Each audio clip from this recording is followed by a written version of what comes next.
Okay, good morning. My name is John Carew. Today is the 7th of May 2025, and I'm here at the lovely home of James, or Jim as we know him, and Bernie Hicks. And I'd like to have a little chat with Bernie this morning about her growing up here around at the Holy Well of St. Patrick. So, Bernie, sure, maybe you would tell me a little bit about yourself before we start. Hi, John. My name is Bernie Hicks. Originally, I was Bernie Deneen. The family all lived here in this house. I left here to do my nurses training, and then I did my midwifery training, and that's where I met Jim. I was born in 1951, and I have many memories of the area around, particularly stories from my father years ago, whether they were true or not true. But anyway, we'll go on them. Generally, that's it. We retired. We retired back in 2012. I retired, and my mother died in 2009. So we decided we'd take over the old farmstead. She lived to be a great age, didn't she, Bernie? She was She was on her 96th birthday. And she moved out of this house because it was getting a bit too much for them. So they built a small little house on the land down the road there. And Jim and I decided we would, rather than let this place fall down into ruin, we'd come home and come over. And We were in Scotland. we were in Scotland, yes. And of course, Jim is Scottish. He's Scottish, but born his first 5 years of his life was spent in the Isles of Scilly off Cornwall. Yes. That's what his father was from.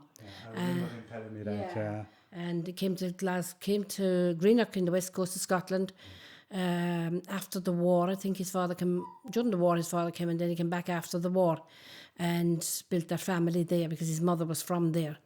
But originally they were from Northern Ireland, so he had 3 grandparents that were Irish. So we moved here then. But, just to go back into the small little bit there, you went nursing in Scotland. I went nursing in Scotland. And that's where you met Jim. That's where I met you. I did over to do my midwifery, and that's where we met. Good. And we 4 children, and all our family were born over there, and came back here when the old Marion was the oldest. She was 10, and settled. That's what Marion and James right here beside you. Yes, the two are here beside us. So we often say, and the grandchildren, and Billy, my brother up the hill, we often say, well, we're in the majority here now, but people better not say too much about us. But Maybe I'll ask you a little bit about growing up here around the well, the Holy Well of St. Patrick. Okay, we had, I went to school in Patrickswell below, which was an awful lot more children in the school there.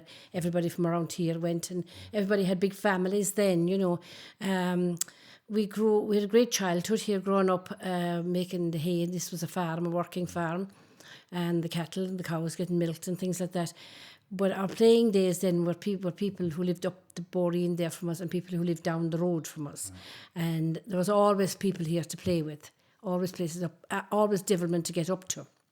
The Generaries lived up the Boreen. There was 11 of them. There was 3 Deneans as well, and then down the road there was Conways and Donovans and Finches. Finches, yes. There wasn't anybody up the road that had young children at that stage, But we had good times. We had great times. We played around, even in the graveyard outside here beside me. We play hide and seek inside, and things like that. And I want to say that the graveyard is right, bouncing you. The wall of the graveyard is your bounds wall, really, isn't it? It was our playground, to be honest. It was. My older sister, we used to go out there, and the flat stones on the graveyard, she used to do Irish dancing. On the flat, the tombs, exactly, and the flat stone. And then there was crosses, and she'd be swinging off the crosses, dancing. And I mean, we were all doing that, and there was always people. Nothing thought of it, no. Walking around the wall, we'd walk around the very, very boundary of the wall and everything, it was lovely. And I suppose when you were growing up and young, there was a lot of funerals going in. There was. There was. In my time, there was quite a lot of funerals going in there. Well, very rare now. Because there was no other graveyard, only this. And they came from quite a distance away. And we used to often wonder why these people had connections here. But if you went back on it, they probably lived here or moved away from here and came back to here to be buried, you know. And even back to famine times, I suppose. Yeah. I'm not sure if there's any famine victims buried there. I wouldn't think so, but I don't know. No, my father would have probably have said that. There was a church in there, all right, a little church. Is it true that the little hut over the Holy Well here was part of the little church here? I think there were some stones brought from there. The plinth was definitely brought. Yes, that's right. Yeah. Some stones were definitely brought down from it. My father used to say that there was an old church there. But then again, sometimes he would say that it was just an old tomb from belonged to somebody, because it must have been quite small. You know the way these tombs, like you'd see them in the Church of Ireland in Knockany, they're quite small. They're like small little churches. You know, so maybe that's what it was, but I don't know. And of course the Dooley graves are out there, and Patrick Dooley. Of course, he's not buried here, but his parents and what have. So Patrick was one of the victims of the Titanic. The Titanic, yeah. Is it true that he had come home? His father was dying or something? I have a feeling they lived up the very end of the Boreen there. Because I was asking my brother the other day about did he remember anybody living up in Old Dooley's, and he did. There was two gentlemen living up there, Dick Dooley and Johnny Dooley, I think. But he was coming home to look after his father or to settle some affairs. No, he was coming home to look after his father or to visit him. And then his father wasn't well. So he was going back to America to settle his affairs. That's the story. And that is what happened with him. He sent a postcard to his family or to his girlfriend. I think he was going to get married at the time. Yeah. Strange story, but anyway, there you are. Yeah. And then, of course, the Holy Well here itself, you must have played a lot of games and had a lot of fun there around. And I suppose different characters would come there on a regular occasion. Were there any stories that they had? And we'll say Tom Carroll and all those would be a big part of your life growing up. Yes, Tom Carroll was a great part of our life growing up because he was always full of stories. We used to go down to the very, very corner there, James's Field, and maybe the Conways would come, and maybe the Denneans over the Boreen would come out, and Tom would have stories. Where he got them, I don't know, but he would have stories about that would frighten the living daylights out of you. You'd be nearly afraid to go home. But he was to tell a story about one of them that's coming to mind was at Hartigan's Field. They are behind Tim Hartigan now. Yeah. That field, if you went into it at night, there's no way you could come out of it. You couldn't get out of it at night, so you had to stay in the field until the brightness came. And that was another thing, in other words, like don't go into that field at night. And then there was the things about Jackie the Lantern, the stories about the fog coming down over the hill. And I suppose that story and those types of stories were told all across the country, and it probably was to stop children mostly going in there in the evening and at night, because their parents probably were afraid that they'd fall into the trench and get drowned. Yeah, we were never allowed. There were certain fields and places that we were never allowed to. And one in particular, as I was saying the other day, John, was the one over at the ferry fort. Yes. Over in Dooley's, I think it was Dooley's land. And I mean, we were never allowed. Don't go into that field because the fairies will get you, and they had the May thing where they were dancing around. The fairies would come and dance around the fort, and you could never cut that tree down, and it's still there. It's nice, and no one would ever dare. But why would you? There's no need to cut it down. Yeah. But it was lovely. It was the connection with the fairies saved it, probably. Probably, yes, it did. It did. Was it a hawthorn tree or something like that? Maybe. That you can't cut them. Very much associated with the fairies. Yes, and I suppose your father then was a great man for telling the stories about the fairies. He was, yeah. And where they used to live. My father, when we'd go walking up the hill Sunday evening after our dinner, we all walked up the hill, and we'd walk up as far as as where Doodie's is now, where the angle where Breda Daly had that field. And we'd sit there and some of us would go over then to Maggie Rourke's for sweets because the little shop was there, which was great. Like when you think about it, it was great. But he always told me that the leprechauns and the fairies lived under the ferns, bushes. And I still say that to my children these days now, especially when they're small, and I'm impressed of the impressionable, as they say. After that now, they would probably laugh at you, but I used to always say, when I could go up there, I haven't been up for a while, that the don't touch the ferns, because the leprechauns are in underneath it, or the fairies. And of course, when you were younger, you could go all the way over to Breda Daly's Englefield because the quarry hadn't been started at that stage, had it? No, it hadn't. No, I can't. It was the 1960s, I think, the quarry came about.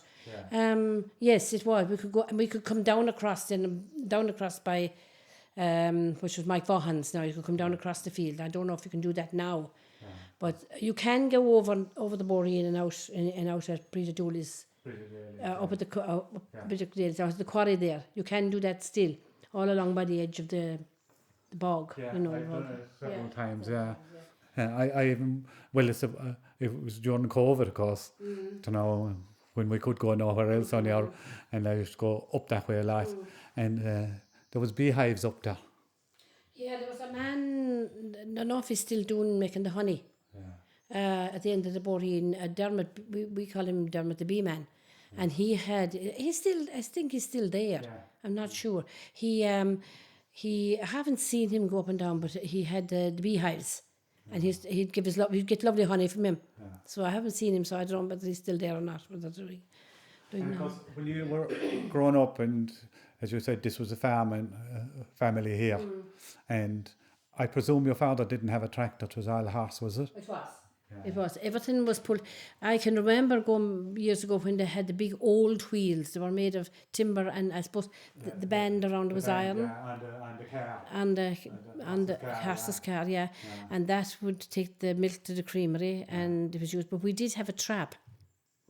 Which was considered a bit kind of good thing to have, because the Miss Tybys up the Boreen used to come out in their trap.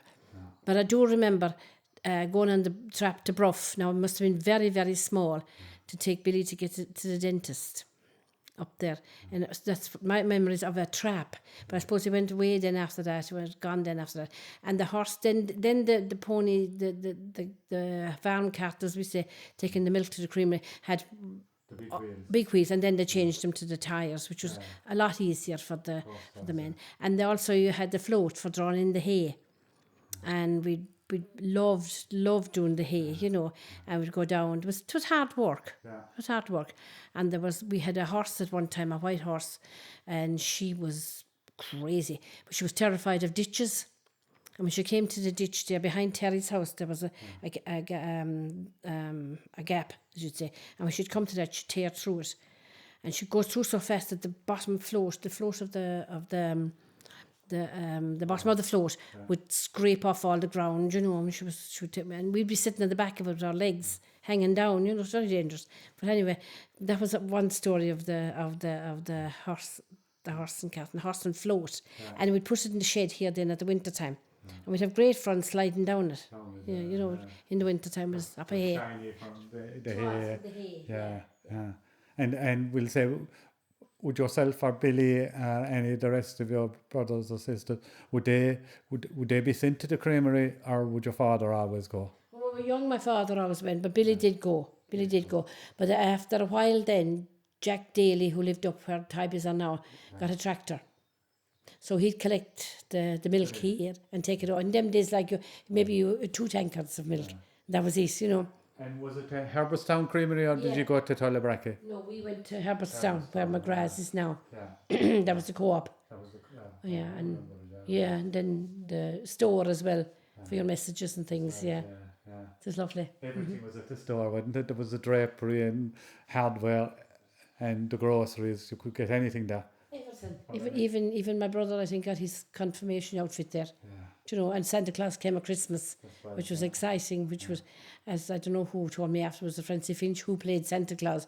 I said, well, I never knew that now, Francie, if I'd known that, was I can't remember who it was, but. You mightn't believe this, but I actually did Santa Claus for over there myself. Oh, maybe it was you. Well, hardly at that stage. No, This was at later stage. Jimmy Higgins was running the shop then. Probably. Yeah, Yeah. and I remember I changed into Santa Claus upstairs, coming down the stairs, and all the children were at the bottom. But when I was coming home then that evening, my own daughter, Breda, she was very small, and she says, Dada, I knew it was you. Yeah. I said, what do you mean? That was Santa. No, it wasn't. She said, I knew it was you were helping Santa. I knew your watch. So that was good. That was very observant. yeah, wasn't it? Yeah. Wasn't it? No. So it was, and she was very young at the time. Yes. Yeah. Yeah. Just, Barry, before we finish up, in your own memory, in your own mind, could you, as you were growing up, could you describe the well then, and maybe then come in to describe it now? Yeah.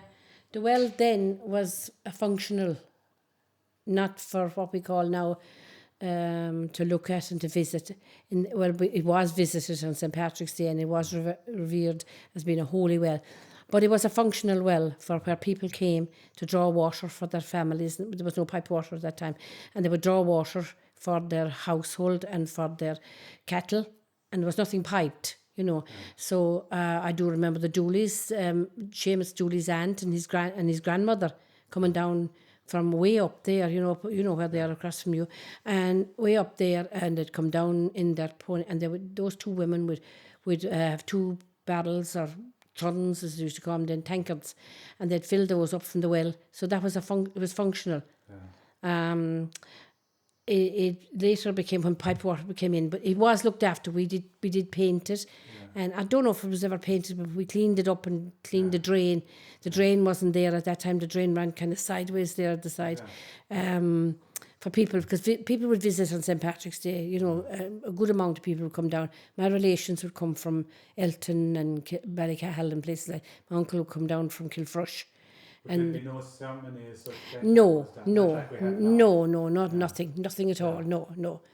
It was just the well was cleaned up, and we would clean it up, and people would come, you know, and they would all give us a hand to clean it, but generally we cleaned it up and we have it ready for the people coming.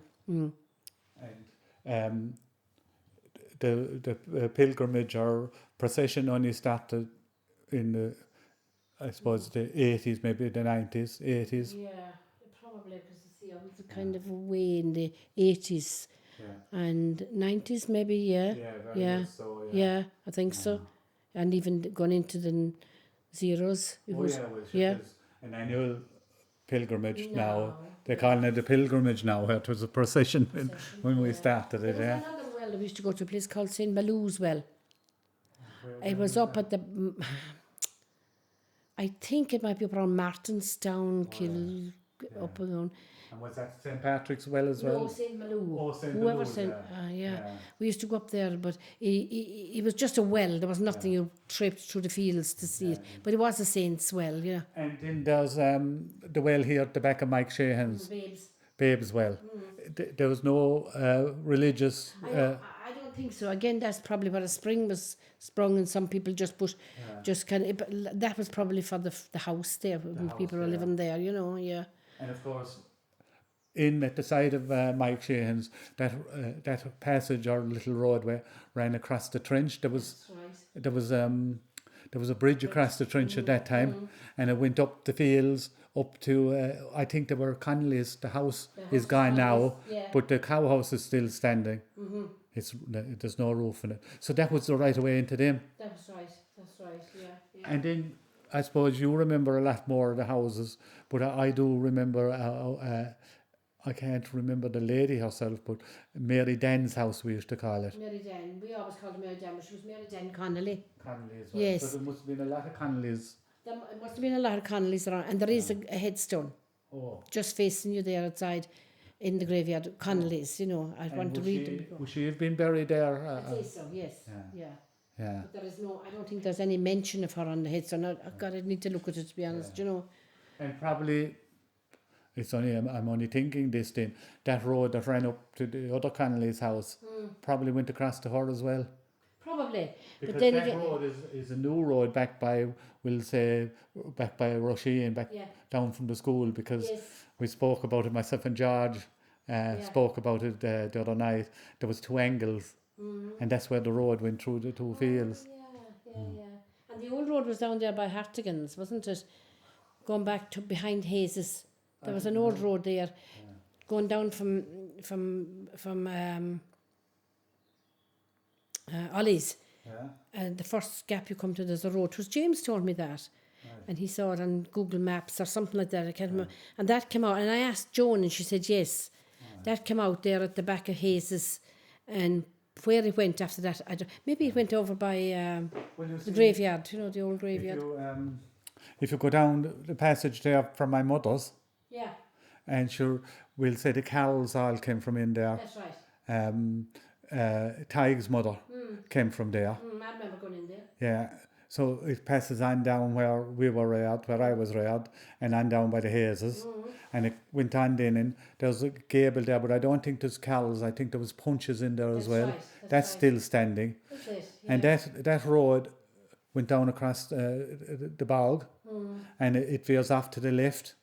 And I think it went over that you could go into Ballinlough, where the nuns' graveyard is. That's what I was thinking. Yeah. Yes. And then it goes right and comes out over by where George Finch is living, out in front of Champelnua. They Yes. were the roads then. That was the old road. Yeah. And of course, it didn't need much more than, a rough, because there was nothing travelling Only- that time, only- only pony and trap. Only Yeah. trap, yeah. So it's only when the motor cars and things came along, they built the other roads. Because as I often thought, roads that are straight were never the original roads. Roads went in and around buildings, farms, everything. So there is an old place down there by Punches, where John Jack Carroll lived and Mrs. Carroll before they came up here. Yeah. They lived down there before they came up here and bought Dooley's. All right. So there is Punches. See, they're all related. That's right. Punches and the Well, I Dooleys. think that's the gable that's standing, Oh yeah. not the Carrolls. No. The Carrolls were in there too, but There were. there is a gable standing there. Yeah. And actually, that also connected up with the road to that comes out over at megalithic tomb, the giant's grave, and that little road was called Bohar na Gapelin. The road of the small horse or something like that. Yeah. Killock, and that's the name of it. Yeah, that's Yeah. Killock Hill. Yeah. Great. And such a beautiful view from the top of Killock Hill. Yeah. Yeah, you can see for miles and miles around. Yeah, Lovely. yeah. That's lovely. So it is. It's great. And now that you spoke about it when and what it was used for, can you kind of describe for the listeners what it is like today? Well, it's good. It's good today because everything. There's a lot lost in our times now, but that's progress, and we wouldn't really be the country we are now without that.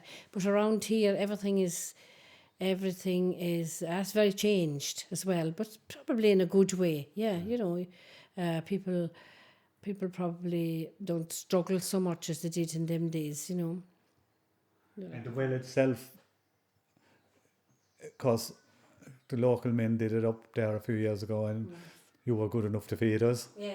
And the fun we had here. We had great fun. Yeah. It broke the COVID. Yeah, Didn't it? Yeah, it did, yeah. And we're lucky we got this fine weather like this now. Yeah, beautiful I weather. think the Lord was shining on us at that time, yeah. But that was great. That was great fun. Yeah.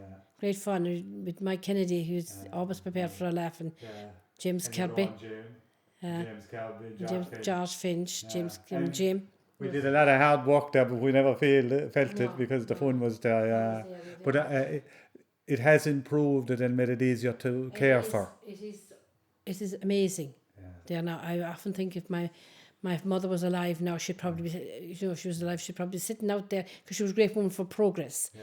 She would never say or never bother about what happened in the past. That's gone. No, what's happening now and how good it is. She'd probably take herself out there and sit there every day. She'd be she loved the neighbourhood, you see, and loved. My father was the same. I mean, he would walk all over the place, go down to meet Eddie Hogan. They'd be telling stories below the cross, the cross of Lough. That was another thing at the cross of Patrickswell. They used to gather there, the men, at night, and chat and talk and smoke and, you know, that kind of, and huddle, yes, yeah. And they used to have these, what you call them, the skittles, these kind of road And things. handball. Yeah. We spoke about that. Yeah. George and myself spoke about that. That's right. Yeah. That was good. That was a great gathering down there of people, you know. I suppose you could say there was a lot more people around. There are still a lot more people nowadays that are away, you know. People were here, worked the land, maybe worked whatever they were doing, the council, whatever things they were doing, worked the land, but nowadays people are away working. And they're gone, and they're back home at night, and children are not around as much because they're, you know.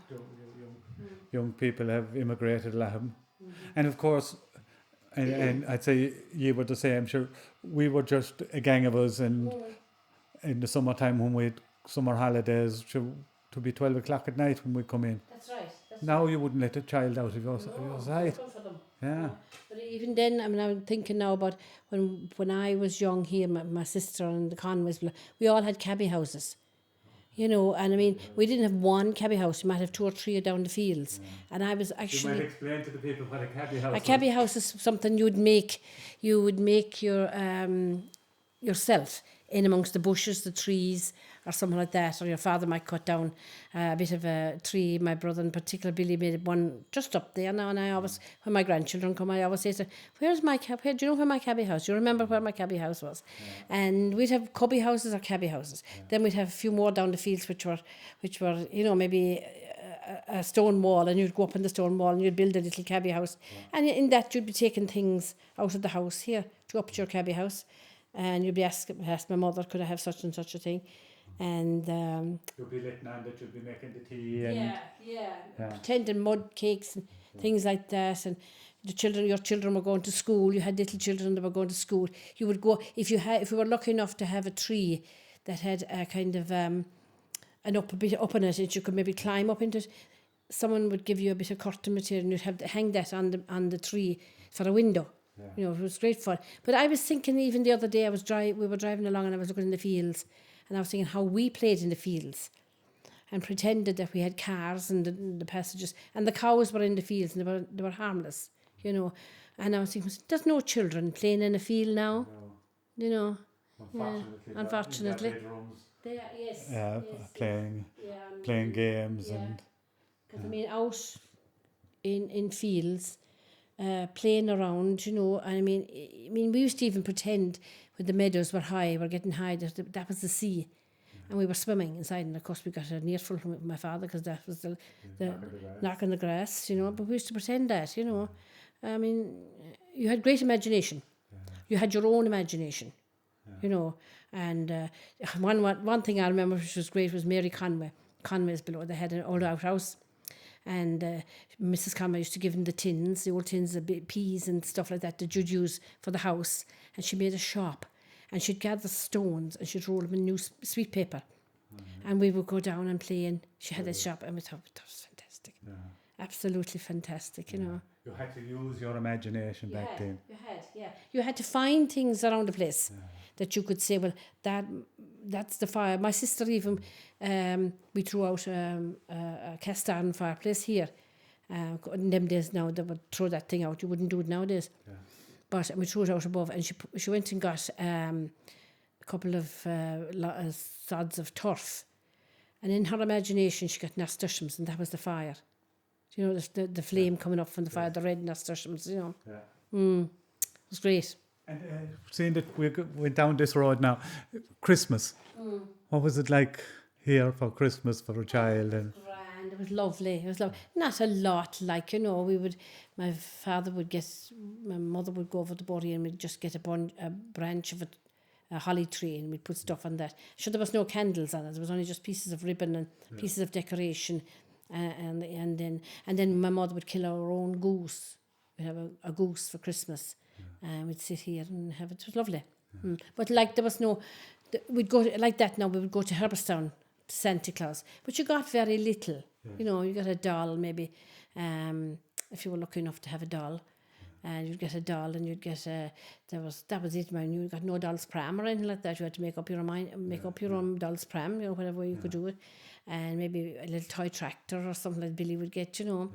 But that was it. But it was grand because we always had plenty. You know, there was always plenty living on the farm. There was always plenty food and everything like that. You know, it was great. And did you kill your own pig and things? We did, yes. I forgot about that. Yeah. And we'd have a pig there, a fat pig reared up to be killed. And what was his name? Was he Tom Murphy? Pat Murphy? Ned Murphy, yes, would come and kill the pig. And my mother would take us away. Up the hill because of the screeching of the pig. Yeah. You know, she didn't like that at all. George and I spoke about that too, and that was one of my memories, was the fright of hearing the pig roar. And yeah. But then we had to come back to reality and help with the puddings and make them and everything like that, you know. It was but there was always stuff, you know, for the winter. There was always stuff available, as you say. You'd kill your own pig. You'd have your own vegetables. Father had a fine big potato patch, a field nearly up there where Billy lives now. And we were talking about it the other day, myself and himself, and how hard work it was. Each potato had to be laid, you know. The pig and the garden. And it had to be dug out and pitted. Yeah. And I suppose you'd have cabbage and things like that. Always had cabbage. I always had it in my head to be a school teacher. That was what I liked, being at school and children in school and teaching. And I remember coming home from school one day, and it was September, October, and the cabbages were just up there in the haggart with the rest of the vegetables. And I was sitting down teaching the cabbages. And one or two of them weren't great, so I would not have made a great teacher because I walloped them all. My mother came in and she said, she gave out to me over the cabbages, heads were gone, some of them were broken, you know, give them all a wallop. She was giving out like a kind of thing. No, instead of nowadays, probably you would say, oh, wasn't that a great idea? But, you know, it wasn't really when she was relying on cabbages, you know. But that was it. Yeah, it was great. Great fun. We had great fun around. I think we were lucky in a way to be living on a farm or living in the countryside. But then again, I look at some places like they would talk about after the war, how in cities and the people got together, the children played in the street with each other, you know. That was quite good too for people as well, you know. Of course, like the war would have been very much still talked about when you were very young. Yeah, I think there was such a thing as, was there still rationing? I even think still women had their rationing books here. I don't know I don't know now. Teresa would probably have known more about that. But I do know that my mother used to get stuff. My aunt had a shop in Elton, Creed's. In Elton, Mrs. Creed's my aunt. And my mother would get stuff from her, like things like flour. Because when we live in an island, we are depending on Europe and England mostly, I suppose, to provide our food. So stuff like that. She'd get flour and things that were rationed. She'd get it from them, and you'd get a big bag of flour in them days. So, Bernie, it was lovely chatting with you. It's great. Yeah. And I think there's an awful lot more I could think of, but yeah. when I get going, you know. Yeah. Well, is there something else that you'd like to say to us? I don't think so. Thanks. Yeah. Thank you. And I suppose, you know, the community, and we are all very grateful to the Denians over the year for keeping the Holy well, and yourself and Jim now keeping it so well. It looks beautiful. It does. Jim takes a great pride in the flower beds and the cutting of the grass, and the little hedging, that we sat. The box hedging. He trimmed that the other day. Yeah, you know. He did that. Yeah. He likes that, you know. I suppose there's a lot more things we could talk about, like the school and things. I suppose, you know, and the teachers and things that were down there at the time, and how many a lot of children went to school then. You know, your front room was first classroom was always full. Yeah. Did you actually go to the new school or to the old school? Yeah. Kathleen was the first into the new school. Yes. No, I went to the old school. It was grand, and just missed out. Things we had to do, like you know, before the. You missed out by a couple of days. I'd say so. I would, yeah. So thank you very much, Bernie. It was lovely chatting with you, and thank you for having us into your lovely home. Well, thank you. You're welcome. You're welcome. Okay. So we've just moved outside to the Holy Well with Bernie here, just to continue our conversation. And it's such a beautiful day, the sun shining down on us. Bernie, we spoke earlier about the job that was done here lately by the local men, and you yourself initiated it, I suppose, when you asked me to know would we be able to put in a seat. And of course, I had seen the two lovely flat stones at a neighbour's place in the road, and you went in and you asked Mike for them. So again, we've come out here. Can you talk to us a little bit about the tradition of St. Patrick here at the well, and of course about him sleeping under the oak tree just up the road? St. Patrick was supposed to have come here and slept here on his way from Cashel. I think he was coming from Cashel to through Kilfeacle, which is another name, but and rested here overnight. He rested on a mound behind us in the hill here, where there was a tree, or was sat on his name, and it is reportedly on the tree. No, the tree was there. Reportedly slept against the tree, and the imprint of his back was on the tree. Now, whether that's true or not, we'll never know, because them trees are long gone. But that's what he slept in. And then he ran a stream, probably to wash himself or to drink water. All these streams come from the hill behind us, and it was probably to freshen himself up for his next travels. So over the years, I think that the people got together and built the well around it, the three wells. This is the Holy Well here, and this is the bigger well, which was for people with used as people who've drawn water out of the well and taken it away to their houses. Was mainly for that purpose. There was another small little well, which means the three wells, St. Patrick's Tree, the Shamrock, and that well was used at the time for my father would bring the cattle from the field here. They were coming up here to be fed, to be milked in this field here, which was the field where they were milked in the evening, and they drank out of that well. And it was always that well they would come there, because there was no water in the fields or anything that they could drink. And the same thing in the morning when they come back down, they would go in, they'd all drink there in the well and would go off down through the fields. The well, there also was a tree here at the well, and it reportedly had trees grown out of it, tree stumps. Now it's gone, because it was I can remember in times long by that would fall across the electricity wires that were going in up there into the house, and knock the electricity out, so nobody could go anywhere around here. So that, I think they were taken down and removed, and then laterally I think something happened to the tree that it had to be taken away. So it's gone now. The well we took during COVID. And we initiated a kind of a clean up of it, which was great, because there was George and Jim and James Kirby and Mike Kennedy, and of course not forgetting John Carew, came here, and we decided that we would clean up the well and make it a bit more accessible for people. And a lot of work was done on it, initiated by the stone here, which is the seat. Then we went on to build a little shelter here beside us as well, and the stream was cleaned out, which was a major thing, because that was an awful job, cleaning that stream just before St. Patrick's Day. So it made it easier for people to come on St. Patrick's Day and to visit it and to do the rounds on the well, which were 3 rounds of rounds. The rosary said 3 rounds, and pebbles as well put up on stones and things like that.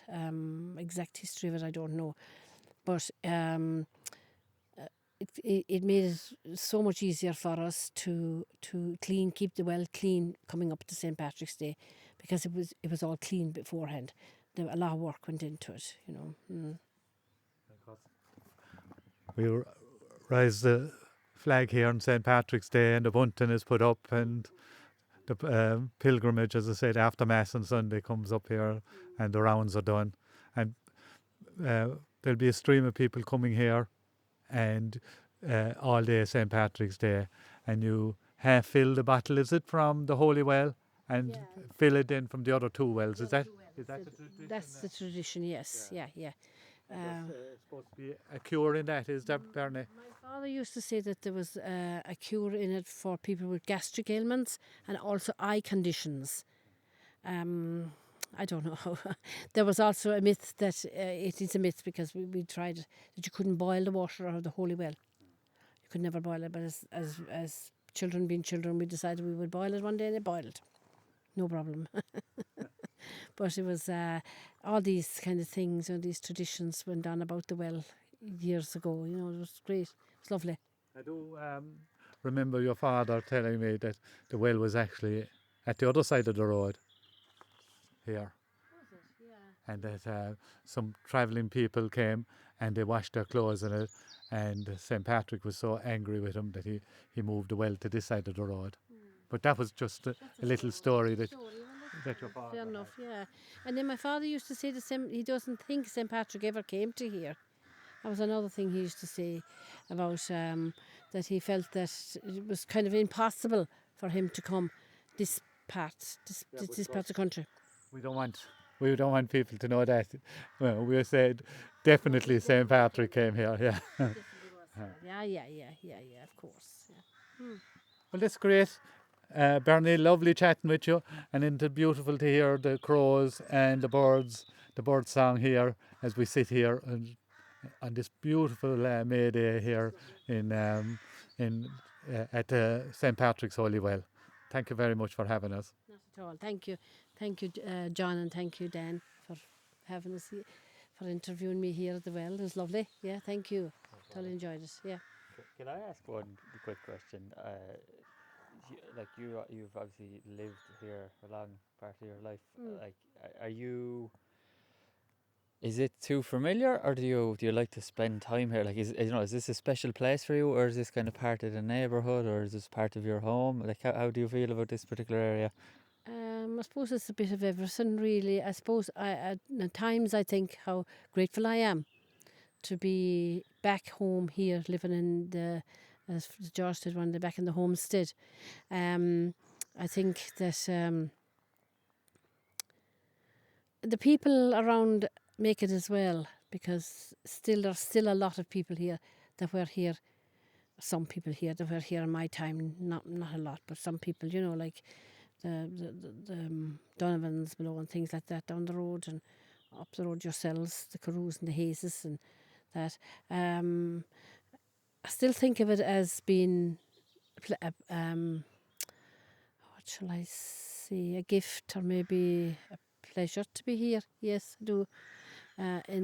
Back home here where I'd probably stay till the end of my days, you know. Well, I probably, hopefully. But and to have everything around that was here before, you know. Lots of things have changed, but not when you think some things don't. You know, like trees and something like wells and graveyards and things, they don't change, you know, they stay the same. Yeah. And do you actually like to spend time down by the well itself? I do, yes. I bring my grandchildren down here. But they're only interested in throwing stones in the well and playing around and things like that, you know. Yeah. Would you come and meditate and pray here, or just sit and think or read? No, just sit and think. Yeah. No, I wouldn't meditate, wouldn't be prayer. Maybe not, no, yeah. And Yeah. think about your father and mother maybe, and Oh, yes. people that used to come here and And my relations that would come, my aunts and things that would come from Ballycahill and Elton. They would come down on St. Patrick's Day, you know, and they'd come in at home, and my mother would have tea and ham and tomatoes and things like that for them. You know, it was great, and bread. But yeah, there would be a lot of people coming. There was a shed which was not still there. It's a new one now, and there was a window in it. My father used to keep work shed, you know, keep things, and we'd always be down looking out the window at the people coming, from who was there and who came and all that kind of thing, you know. But it was grand, it was really nice. But it's still nice today, you know. Still a lot of people coming today. A lot of people coming maybe during the day and maybe leading up to the day or after the day they would come to St. Patrick's. And even the other day I saw somebody doing rounds here, you know. It's grand, it's nice. Because it's very accessible. You know, it's very easy to get to and very easy to get into, and the lads made the little parking space there as well. You know, it's good. Yeah, it's good. Yeah, it is great memories. Yeah, grand memories. Yeah, I would be often thinking of the fields and what the cows were in it, and they'd go up the hill at night, and all the fields down there are my father's land. You know, it was lovely.